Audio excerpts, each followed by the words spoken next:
শাপলা রান্না করার জন্য প্রথমে শাপলার উপরের পর্দাগুলো ভালোভাবে বেছে কেটে ধুয়ে নিয়েছি।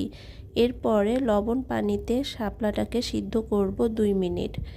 আমি এখানে ফুটন্ত গরম পানির মধ্যে শাপলাগুলো দিয়ে দিচ্ছি। 2 মিনিট পর্যন্ত সেদ্ধ হওয়ার পরে পানিটা ছেঁকে নেব। শাপলা সেদ্ধ না করেই যদি আপনি রান্না করতে চান তাহলে আপনাকে শাপলার মধ্যে লবণ দিয়ে 10 মিনিট পর্যন্ত মেখে রেখে দিতে হবে। তাহলে সেদ্ধ হওয়ার পরে যেই পানিটি বের হয়ে যাবে দেখবেন আপনারা একই রকমভাবে আপনার লবণের সাথে মেখে রাখার পরেও শাপলার ভেতরের পানিগুলো বের হয়ে যাবে। লবণের সাথে মেখে রেখে কষলিয়ে বা ডলে ডলে আপনাকে পানিটা বের করতে হবে না। অটোমেটিক্যালি 10 থেকে 15 মিনিটের মধ্যে এমনিতেই পানিগুলো বের হয়ে এখন সিদ্ধ করার পরে যেরকম হয়েছে ঠিক এরকমই হবে। এরপরে আমরা একটি কড়াইতে তেল গরম করে সেখানে শুকনো মরিচ দিয়ে দিয়েছি। শুকনো মরিচটা একটু গরম টালা হয়ে আসলেই আমরা দিয়ে দেব পেঁয়াজ কুচি, আর পেঁয়াজ কুচির সাথে দিয়ে দেব কাঁচামরিচ।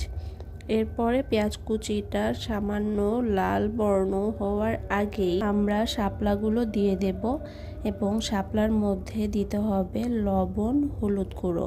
এরপরে এগুলো একসাথে মাখিয়ে রেখে দিতে হবে পানিটা শুকানোর পর্যন্ত। শাপলা যেহেতু পানিতেই হয় তাই এটির কাণ্ড পুরোটাই পানি দিয়ে পরিপূর্ণ থাকে, তাই রান্না করার সময় অনেক পরিমাণে পানি বের হয়ে আসে। এই পানিটা প্রথমেই আমরা যদি সেদ্ধ করে অথবা একটু লবণ দিয়ে মেখে ফেলে দেই তাহলে রান্না করতে সময় একটু কম লাগে এবং শাপলাটাও একেবারে গলে যায় না। তাই এই পদ্ধতিটা অবশ্যই আপনারা ফলো করবেন।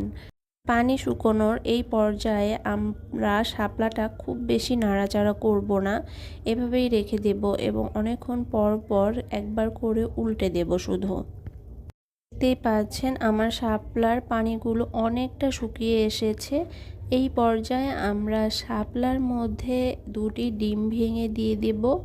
আপনারা আপনাদের পরিমাণ মতো অবশ্যই ডিম ভেঙে দিবেন অথবা চিংড়ি মাছ দিয়ে দিতে পারেন এই পর্যায়ে, তাতে শাপলার স্বাদ আর একটু বেড়ে যায়। এরপরে এই শাপলাটার পানিটা শুকিয়ে তেল ওঠা পর্যন্ত আমরা এভাবেই অল্প আঁচে রান্না করে নিব। নিচের দিকে যেন শাপলাটা পুড়ে না যায় তাই একটু পর পর নেড়ে দিতে হবে। শাপলা রান্নার শেষ পর্যায় পর্যন্ত আপনারা দেখবেন যে পানিটা বের হচ্ছেই, পানিটা একদম শেষ হতে চাচ্ছে না। তো এই পর্যায়ে